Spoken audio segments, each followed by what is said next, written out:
Cécile Collomb, quelle est la décision qui vous a le plus marqué? Alors celle qui m'implique, mais celle qui m'implique aussi dans mes choix de vie. Et dans les choix de vie, bien sûr, il y a les choix professionnels, parce que choisir, c'est accepter de renoncer. Et effectivement, dans mes orientations professionnelles, elles ont été clés. J'aurais pu être aujourd'hui chef d'orchestre, ou grand chef pâtissier, ou encore avoir mon propre hôtel.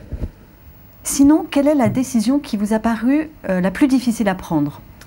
Celle qui ne touche pas uniquement moi, mais qui va toucher mon entourage, qui va toucher mon équipe. Et c'est une décision, effectivement, quand elles sont difficiles, il faut le prendre avec beaucoup de sang-froid, avec calme, et surtout ne pas se fier à ses émotions, je pense, parce qu'on peut faire fausse route si on est effectivement sous le feu de l'émotion. Donc prendre effectivement suffisamment de recul, et puis surtout, ces décisions difficiles doivent être guidées par la raison et puis par la bienveillance. Et pour vous, c'est quoi une bonne décision? C'est une décision qui est réfléchie, mais qui est à la fois rapide et à la fois instinctive. Donc, il peut y avoir effectivement concertation, mais la décision n'appartient qu'à celui qui la prend. Et c'est effectivement le fruit à la fois d'une analyse, mais également d'une prise de risque.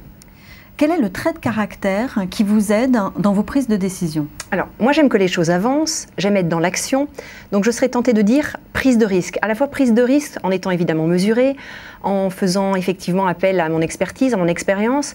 J'ai pas toujours eu l'occasion de faire des bons choix, donc évidemment ça m'aide aujourd'hui à rebondir et à rectifier le tir si nécessaire.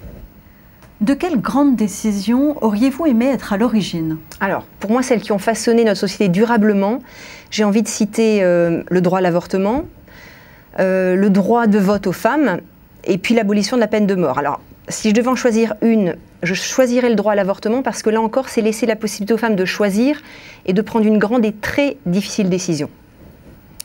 Pour finir, dans quel petit plaisir puisez-vous l'énergie de prendre des décisions?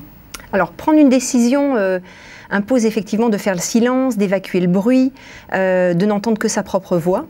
Et je dirais que je peux tout à fait partir faire un jogging de 10 km avec de la grande musique dans les oreilles, ou encore me mettre dans ma petite bulle en dévorant ma tablette de chocolat, mes bonbons Haribo ou mes macarons, ou enfin partir faire un shopping effréné au bon marché.